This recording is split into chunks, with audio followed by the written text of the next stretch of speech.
Hello friends, welcome once again to my channel Smita Classes. As you know that we were dealing with the science book of standard 7. The name of the book is Future Kids Science, and we have done many of the chapters of this book. Almost only 3 chapters are left, and today we will start a new chapter, chapter 12, and the title of the chapter is Motion and Time.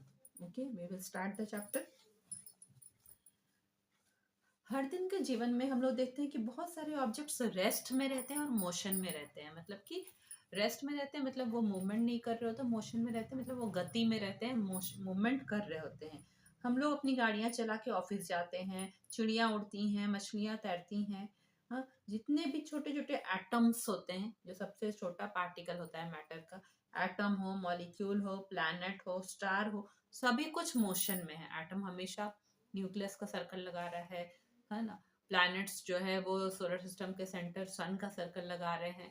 तो हमेशा हर चीज जो है moon planet का circle लगा रहा है। सब कुछ जो है मोशन में रहता है। हम लोग कई बार सोचते हैं कि एक ऑब्जेक्ट, हम लोग कैसा सोचते हैं कि कोई ऑब्जेक्ट मोशन में कब है?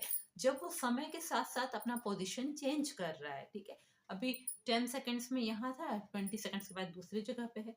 तो अपने समय के साथ साथ जो अपना पोजीशन चेंज करता रहे, तो हम लोग बोलते हैं, हमारा माइंड समझता है कि वो ऑब्जेक्ट मोशन में है। फिर भी बहुत सारा ऐसा है जैसा कि हम लोग को एग्जैक्टली दिखाई नहीं देता कि समय के साथ वो चेंज कर रहा है अपना प्लेस या पोजीशन, पर हम लोग दूसरे एविडेंसेस, दूसरे प्रूफ के थ्रू जान पाते हैं कि वो बॉडी मोशन में है। एग्जाम्पल, हवा तो हम देख नहीं पाते, पर हम लोग ऑब्जर्व करते हैं कि पत्तियां उड़ रही हैं, पेड़ के डाल हिल रहे हैं, पेड़ की टहनियां हिल रही है। तब हम लोग अंदाजा लगा पाते हैं कि हाँ, हवा भी मूवमेंट कर रही है। ठीक है, तो इस चैप्टर में हम लोग पहले कॉन्सेप्ट ऑफ टाइम पढ़ेंगे। कॉन्सेप्ट ऑफ टाइम क्या होता है, फिर हम लोग स्पीड ऑफ मूविंग ऑब्जेक्ट्स पढ़ेंगे कि एक स्ट्रेट लाइन में ऑब्जेक्ट का मूवमेंट कैसा होता है। Measurement of time in ancient era. Time को अगर आपको कोई डिफाइन करने बोलेगा तो आप क्या बोलेंगे? टाइम एक मोमेंट है, एक पल है, या एक ड्यूरेशन है, या एक कुछ समयों का, कुछ टाइम, कुछ सेकंड्स का, या कुछ बहुत सारे पलों को मिला के एक ड्यूरेशन बनाया गया है। ठीक है, तो टाइम एक मोमेंट या एक ड्यूरेशन है जिसमें चीजें होती है। ड्यूरेशन क्या हो सकता है? एक दिन का ड्यूरेशन हो सकता है, एक नाइट का ड्यूरेशन हो सकता है, कुछ भी हो सकता है ना। तो बहुत सारे पलों को मिला के जो एक लंबा समय बनेगा तो उसे टाइम कहेंगे। ठीक है, और जो है टाइम को एक मोमेंट, एक पल भी कह सकते हैं। तो टाइम का बहुत इंपॉर्टेंस है हम लोग के जीवन में। कई बार हम लोग देखते हैं कि टाइम को बहुत सारी चीज़ों के लिए हम लोग यूज़ करते हैं कि नेक्स्ट ट्रेन कितने टाइम में यहाँ से स्टेशन पे छोड़ेगी, स्टेशन छोड़ के जाएगी। हम किसी बच्चे को या किसी को पूछते हैं तुम कितने बजे अपने घर जाओगे। ठीक है, तो इस तरह का क्वेश्चंस कैसे कोई आंसर कर सकता है? वो एक फंडामेंटल क्वांटिटी कुछ बोलेगा, हाँ इतने बजे, एक टाइम का पॉइंट लेके बोलेगा ना कि हाँ मैं 2 बजे जाऊंगा। या फिर ट्रेन आधे घंटे बाद स्टेशन छोड़ेगी, या दोपहर के बाद मैं जाऊंगा। ठीक है, तो एक मेजर क्वांटिटी हम लोग को यूज करना ही पड़ेगा टाइम के लिए। ठीक है, इधर हम वो ड्यूरेशन बोले या टाइम का एग्जैक्ट नंबर बोले, जो भी बोले। ठीक है, हर एक को हम लोग को आइडिया है कि टाइम क्या है, पर अगर उसको डिफाइन करने बोला जाए तो बहुत मुश्किल होता है ना उसकी परिभाषा बोलना। कई बार जो है टाइम को हम लोग कैसे रेफर करते हैं, कुछ ड्यूरेशन में कि एक दिन का समय, एक साल का समय, या फिर किसी पीरियड में, नहीं अभी से लेके और 2 घंटे बाद तक, है ना, ये भी एक टाइम हुआ। या फिर एक इंटरवल का समय, हाँ ये हुआ उसके बाद वो काम हुआ, उनके बीच का समय। ठीक है, वो एक इंटरवल हुआ। तो टाइम का एक ही डायरेक्शन होता है, फॉरवर्ड। टाइम हमेशा आगे बढ़ता है, टाइम कभी पीछे नहीं जाता है ना। आप कभी भी जो है मान लीजिए आप अभी 2 बज रहे हैं, आप 3 बजे के टाइम पे चले गए, आप वापस पीछे 2 बजे के टाइम पे कभी नहीं आ पाएंगे, है ना। तो टाइम हमेशा फॉरवर्ड डायरेक्शन ही रहता है, बैकवर्ड कभी रन नहीं करता है। ठीक है,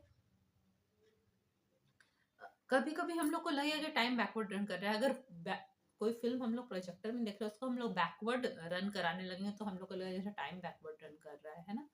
रिवाइंड अगर करने लगेंगे तो, पर ऐसा नहीं होता है, टाइम फॉरवर्ड ही रन करता है। लोगों को बहुत समय पहले ही ये एहसास हो जाता कि नहीं, टाइम को मेजर करना जरूरी है, ताकि हम लोग अपने अलग अलग कामों के लिए समय बता सके कि किस समय हम क्या काम करेंगे। ठीक है, बहुत पहले के समय में कोई घड़ी नहीं थी, है ना, क्लॉक या वॉचेस नहीं थे, तो वो लोग नेचुरल इवेंट पे ही भरोसा करते थे टाइम को मेजर करने के लिए, कि सूरज उदय हुआ, फिर सूरज जब डूब रहा है तो इतने पहर गुजर चुके हैं, ऐसे वो लोग अंदाजा करते थे। ठीक है, कि इतने पहर बीत चुके हैं, सुबह का पहर, दोपहर का पहर, शाम का पहर, ऐसे वो लोग 4 पहर का दिन होता था जो, तो वो लोग अंदाजा करते थे। या फिर एक फुल मून से नेक्स्ट फुल मून जब हुआ तो लोग अंदाजा करते थे हाँ एक मंथ का समय बीत गया है, क्योंकि डेज का कैलकुलेशन के लिए कैलेंडर नहीं था। ठीक है, तो एक सनराइज से नेक्स्ट सनराइज का समय को वो लोग एक दिन मानते हैं। हाँ, फिर एक मून जो है, एक फुल मून जो मतलब फुल मून से नेक्स्ट फुल मून जब आएगा तो हम लोग बोलते थे कि एक मंथ हुआ। इसी तरह अर्थ एक बार पूरा एक रेवोल्यूशन लगा लेगा तो हम लोग उसको क्या बोलते थे कि to complete one revolution of the sun was considered as 1 year, है ना। जैसे कि एक बार ठंड का मौसम आया, फिर दोबारा ठंड का मौसम आया, तो हम लोग ये मानते हैं कि हाँ सन का पूरा एक चक्कर पृथ्वी ने लगा दिया है। ठीक है, एंशियंट लोग जो है वो पुराने समय के लोग बहुत सारा ऐसा टूल्स बनाए थे टाइम को मेजर करने के लिए, जैसे कि सन डायल था, सैंड क्लॉक था और वाटर क्लॉक था। सैंड क्लॉक होता है ना, एक कांच का जार होता है, उसका एक ऊपर पोर्शन होता है, एक नीचे पोर्शन होता है, बीच का पोर्शन बहुत नैरो रहता है, तो ऊपर सैंड पड़ा रहता है, और जब हम उसको ऐसे उलट के रख देंगे तो ऊपर का सैंड नीचे गिरने लगता है। तो उसको अलग अलग का सेटिंग वाला होता है, बहुत ज्यादातर जो है 1 आवर वाला सैंड क्लॉक होता है, 1 घंटे में वो सारा सैंड जो है नीचे चला आता है, तो 1 घंटे का समय बीत जाता है। ठीक है, इसी तरह वाटर क्लॉक भी पहले के लोग बनाते थे। टाइमर एक स्पेशल टाइप का क्लॉक है, उससे जो है हम लोग कोई इवेंट का सीक्वेंस को कंट्रोल कर सकते हैं। उसको traffic signal, washing machine, explosive time bomb ये सब में यूज करते हैं। देखिए, जैसे कि हम लोग जो ऑटोमेटिक वॉशिंग मशीन चलाते हैं तो उसमें हम लोग मान लीजिए क्विक वॉश को चला रहे हैं, तो उसका टाइमिंग होता है 30 मिनट्स का, नॉर्मली टाइमिंग होता है, तो 30 मिनट्स में वो कंप्लीट हो जाता है क्विक वॉश, यानी कि उसमें टाइमर लगा हुआ है ना। इसी तरह एक्सप्लोसिव बॉम्ब्स में भी टाइमर लगाता है, आपने सिनेमाज में देखा होगा कि हाँ 30 मिनट्स का टाइम लगा, 30 मिनट्स बाद वो एक्सप्लोड करेगा। या फिर जहाँ पहाड़ वगैरह तोड़ना होता है वहां पे भी टाइमर लगा के वो लोग बम लगा देते हैं कि हाँ तब तक लोग दूर हो जाए, 10 मिनट्स में वो एक्सप्लोड करेगा, तो ऐसे टाइमर होता है। टाइमर से क्या होता है कि इवेंट का सीक्वेंस को हम लोग कंट्रोल कर पाते हैं कि हाँ अभी इसके कुछ देर बाद ये काम होना चाहिए। ठीक है, तो उसके लिए टाइमर यूज किया जाता है। ट्रैफिक सिग्नल में भी वो टाइमर को यूज करते हैं कि हर 5-5 मिनट में रेड लाइट जलाना है रोड पे, है ना, या हर 10 मिनट में, हर आधे घंटे में रेड लाइट जलनी चाहिए रोड पे, ताकि ट्रैफिक की भीड़ नहीं हो जाए, गाड़ियां रुक जाए, फिर थोड़ी देर बाद चल पड़े। ठीक है, इंस्ट्रूमेंट्स ऑफ टाइम मेजर। अब जो है दो इवेंट होने वाला है, उनके बीच का जो गैप है उसी को टाइम मेजर करता है। जैसे कि एक सनराइज से दूसरा सनराइज होने वाला है, एक सूर्योदय से दूसरा सूर्योदय होने वाला है, उसके बीच का जो गैप है उसी को टाइम मेजर करता है। ठीक है, डिक्शनरी में अगर आप टाइम का डेफिनेशन देखेंगे तो वो बोलेगा पीरियड बिटवीन टू इवेंट्स, दो इवेंट हो रहा है उनके बीच का जो ड्यूरेशन है वही टाइम है। ठीक है, लोग पहले सन डायल यूज करते थे, सैंड क्लॉक यूज करते थे, सैंड क्लॉक को आवर ग्लास भी कहते हैं, वाटर क्लॉक वगैरह यूज करते थे टाइम को मेजर करने के लिए। इंडिया का जो स्टैंडर्ड टाइम है इंडिया का, वो national physical laboratory new Delhi से मेजर किया जाता है, उसको एटॉमिक क्लॉक वहां पे एक लगा हुआ है। देखिए, यहाँ पे क्या है कि हमारे अर्थ पे बहुत सारे लॉन्गिट्यूड और लैटिट्यूड इमेजिनरी लाइन से हम लोग जानते हैं।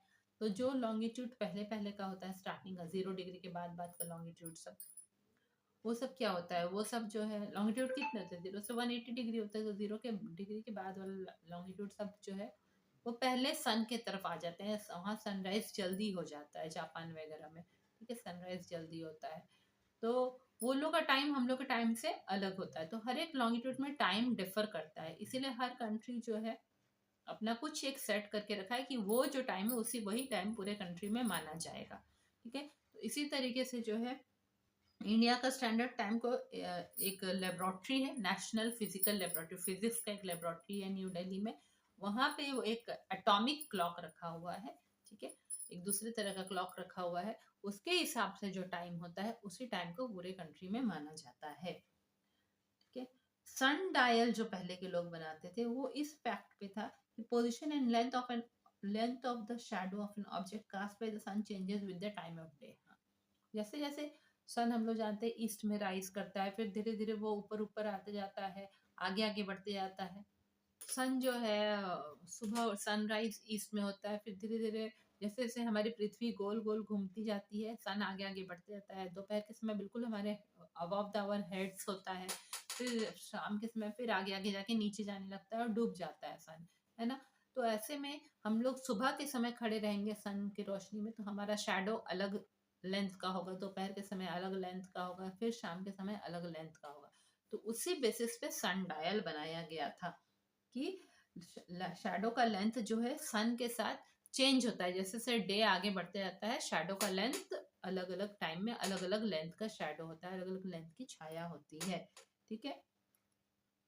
एक सिंपल सन डायल क्या है, उसमें क्या करता है, एक सर्कुलर बोर्ड बनाया गया है, एक गोल बोर्ड बनाया गया है। ठीक है। और उसके ऊपर जो है बिल्कुल सीधा करके एक ट्राइंगल को उस पर लगाया गया है, ट्राइंगल का पॉइंटेड पार्ट को उसके मिडिल में लगाया गया है। ठीक है। उसके मिडिल में लगाया गया है एक ट्रायंगुलर प्लेट को, जो कि मेटल का बना होगा, उसको पॉइंटेड पार्ट को वहां पे मिडिल में उसके लगाया गया है। ठीक है। अब जो है प्लेट को कैसे रखा गया, नॉर्थ साउथ डायरेक्शन में रखा गया है। ठीक है। नॉर्थ और साउथ डायरेक्शन में प्लेट को ऐसे करके रखा गया है। अब जो है ये जो हम लोगों ने उसके ऊपर मेटल का ट्रायंगल लगाया है, उसकी एक छाया पड़ती रहती है जब हम लोग उसको सूरज में रखेंगे।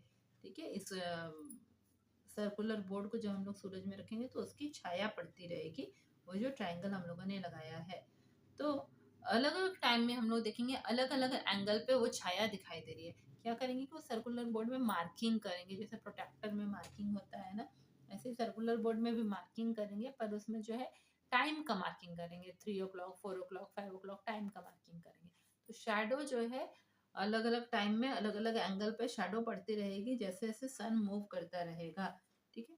तो जहाँ पे शेडो शेडो पड़ रही है उस टाइम, जिस टाइम पे, तो उसी टाइम को हम लोग, टाइम पहले के लोग मानते थे कि अभी इतने बज रहे 2 बज रहे हैं, वहां पे शेडो पड़ रही है, अभी 3 बज रहे 3 बजे पे शेडो पड़ रही है। ऐसे करके लोग, आप लोग चाहे तो आप लोग अपना ट्रायल कर सकते हैं, सन डायल घर में बना के खुद से ट्राई कर सकते हैं, ये टेक्निक जानने का कि टाइम को कैसे एस्टिमेट किया जाता है। ठीक है। कुछ जो है हिस्टोरिकल सन डायल भी इंडिया में एग्जिस्ट करते हैं, मतलब हिस्ट्री के समय बनाया गया है, बड़े बड़े बिल्डिंग्स में बनाया गया है, जैसे कि दिल्ली में जंतर मंतर है और जयपुर में भी जंतर मंतर है। ठीक है। वहाँ पे एक सन डायल बनाया गया है, बहुत बड़ा सा एक बिल्डिंग का स्ट्रक्चर बनाया गया है वहाँ पे, जिसके महाराजा जय सिंह जो है, जय सिंह टू ऑफ जयपुर, उन्होंने बनाया था। तो वहाँ पे भी ऐसा एक नेचुरल सन डायल बिल्डिंग के शेप का बना हुआ है, तो उससे जो टाइम दिखता है वो पूरा एक्यूरेट होता है। सिर्फ उसकी एक ही गड़बड़ है कि जब सन सेट हो जाएगा, सूरज डूब जाएगा, उसके बाद हम लोग टाइम नहीं जान पाते हैं, क्योंकि वो शैडो मेथड के थ्रू ही होता है। ठीक है। तो यही एक ड्रॉबैक होता था सन डायल का। अब आ जाते हैं सैंड क्लॉक और आवर ग्लास। ये एक दूसरा डिवाइस है टाइम को मेजर करने के लिए। सैंड क्लॉक को सैंड ग्लास भी कहते हैं। उसमें 2 आइडेंटिकल ग्लास बल्ब्स होते हैं, हम ना, बल्ब शेप का रहेगा, ऊपर एक नीचे, बिल्कुल same same height length width सबका रहेगा। ठीक है। और उनके बीच में एक छोटा होल रहेगा या स्लिट रहेगा बोलेंगे, एक छोटा सा होल रहेगा। अब सैंड ऊपर से धीरे धीरे धीरे धीरे नीचे गिरता रहेगा। ठीक है। एक फिक्स्ड इंटरवल ऑफ टाइम में पूरा सैंड एक ऊपर वाले बल्ब से नीचे वाले बल्ब पे गिर जाएगा, वो बल्ब को एक फ्रेम के भीतर रखा जाएगा। तो अगर मान लीजिए वो हाफ एन आवर वाला सैंड टाइमर है, ठीक है, तो हाफ एन आवर में पूरा ऊपर का सारा बालू जो है नीचे गिर जाएगा। अगर 1 आवर वाला है तो 1 आवर लगेगा धीरे धीरे धीरे धीरे नीचे गिरने में। ठीक है। नीचे वाले बल्ब में। तो इससे जो है फिक्स्ड इंटरवल ऑफ टाइम हम लोग मेजर कर सकते हैं। जब पूरा सैंड नीचे आ जाएगा तो सैंड क्लॉक को फिर से उलट के रख देते हैं और फिर से एक वो प्रोसेस शुरू हो जाता है। सैंड क्लॉक को यूजुअली उतना सैंड से भरते हैं कि 1 घंटा लगे ऊपर अपर बल्ब से लोअर बल्ब में गिरने के लिए। आप लोग अपने बुक में वो डायग्राम देख सकते हैं तो आपको पूरा क्लियर हो जाएगा। अब आगे है कॉन्टेम्प्रोरी क्लॉक्स। आजकल का जो भी क्लॉक और वॉचेस है वो टाइम को कैसे मेजर करता है। ठीक है। ऐसे कि इवेंट्स जो है modern, with the help of events that repeat after a fixed time interval. This principle was developed based on Galileo Galilei's discovery of the pendulum principle. ठीक है। तो गैलीलियो गैलीली एक साइंटिस्ट थे, उन्होंने पेंडुलम का principal निकाला था। Pendulum में क्या होता है कि एक लोहा का बॉल जैसा होता है, मेटल का बॉल होता है कॉपर का, वो एक धागे से लटका दो तो वो फिक्स टाइम में मिडिल पोजीशन से उधर आ जाएगा, आगे चला जाएगा, फिर यहाँ आएगा, फिर पीछे चला जाएगा, बैकवर्ड एंड फॉरवर्ड मूवमेंट करता रहेगा। ठीक है, सेम टाइम में वो करता रहेगा। अगर 1 सेकंड उसे आगे लगने में जा रहा है तो 1 सेकंड उसे पीछे लगने में जा रहा है। ठीक है, इसी प्रिंसिपल को लेके पेंडुलम वाला क्लॉक बनाया गया था, जिसको कि कंटेम्पररी क्लॉक बोलते थे। अब आप लोग सिंपल पेंडुलम के बारे में पढ़ेंगे। तो सिंपल पेंडुलम में ब्रास का बॉल होता है। ब्रास क्या है, एक एलॉय है, जैसे ब्रॉन्ज और ब्रास दोनों ही कॉपर का एलॉय है। कॉपर में एक में टिन मिला रहता है, ठीक है, कॉपर प्लस टिन, और एक में कॉपर प्लस जिंक रहता है। ठीक है, तो वो Cu plus,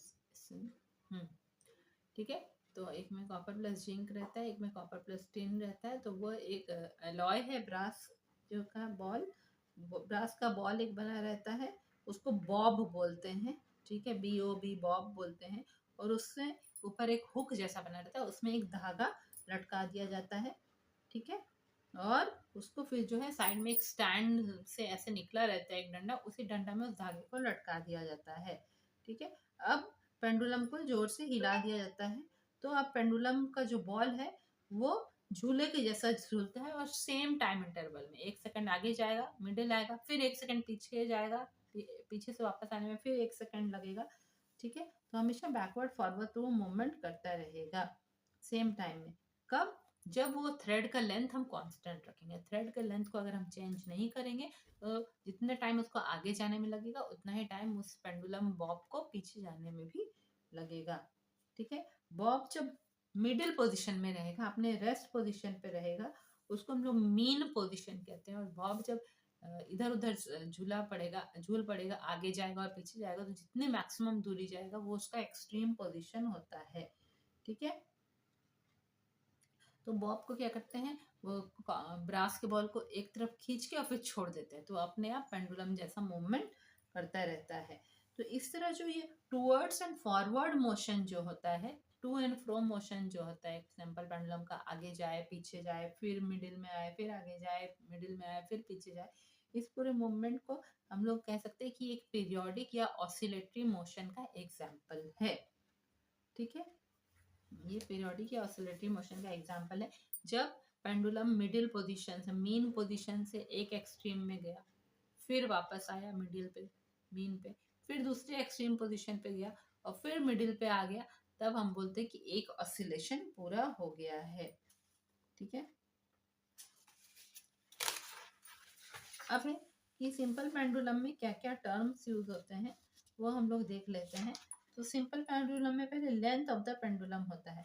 length of the pendulum क्या होगा, थ्रेड का लेंथ, जो थ्रेड का लेंथ उसके स्टैंड से नीचे तक, उसमें बॉब का सेंटर में एक हुक बना हुआ है, वहां तक जो लेंथ थ्रेड को बांधा गया है स्टैंड से, साइड के स्टैंड से लेकर नीचे तक, तो वो ही है लेंथ ऑफ द पेंडुलम होगा।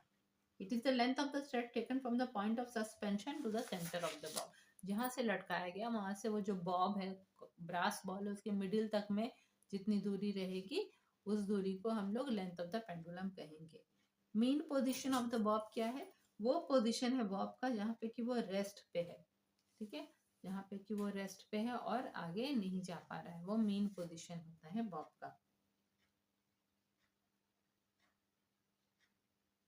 जहाँ की जब पेंडुलम हिल नहीं रहा है तो हमेशा उसी मेन पोजीशन में रहेगा। ठीक है, एक्सट्रीम पोजीशन क्या है, जब वो अपने मिडिल पोजीशन से दूर दूसरे आगे की तरफ झूल जाएगा या पीछे की तरफ झूल जाएगा, जो मैक्सिमम दूरी तक वो झूल पाएगा जितनी, वही उसका एक्सट्रीम पोजीशन होगा।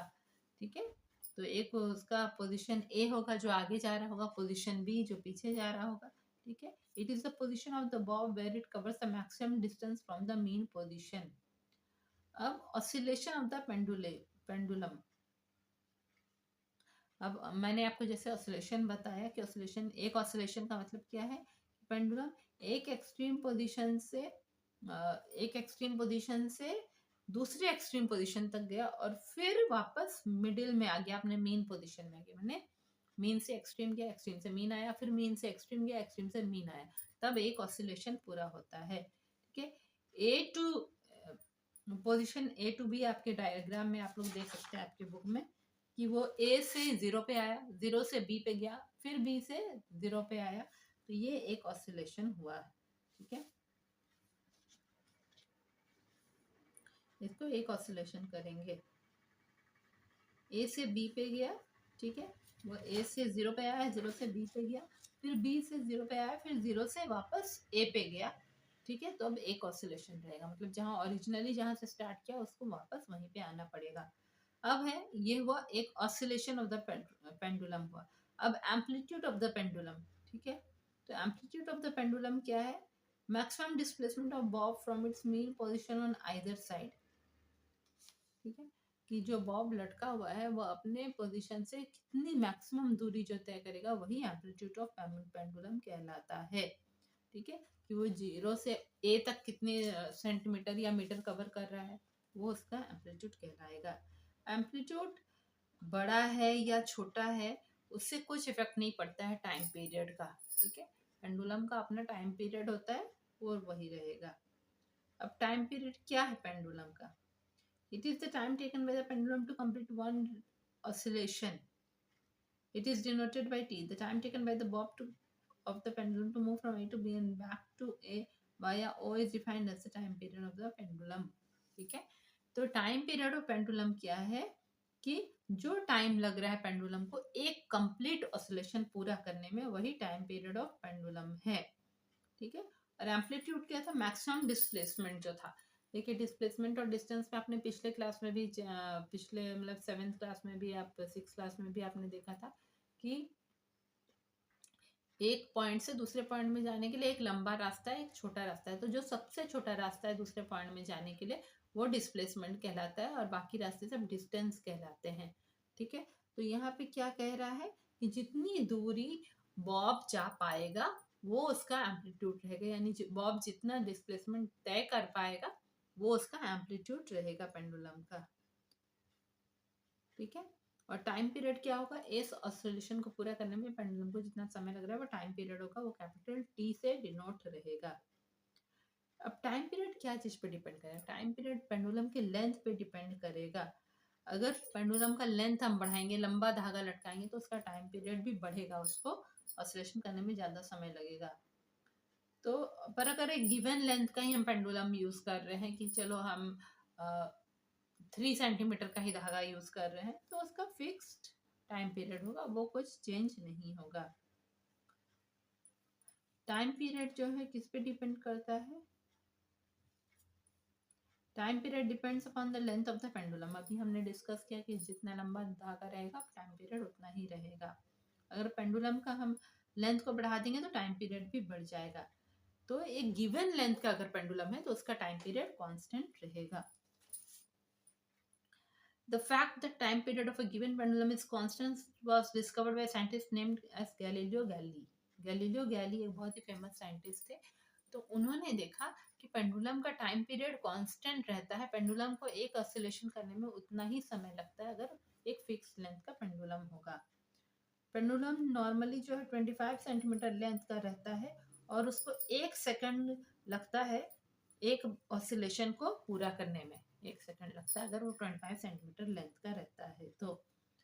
ठीक है, तो ये चैप्टर हम लोग का हाफ कंप्लीट हो गया है। नेक्स्ट क्लास में और एक पार्ट करेंगे और फिर आई थिंक 2-3 पास में ये चैप्टर कंप्लीट हो जाएगा। बहुत इंटरेस्टिंग और अच्छा चैप्टर है, मोशन एंड टाइम में फिजिक्स का चैप्टर है।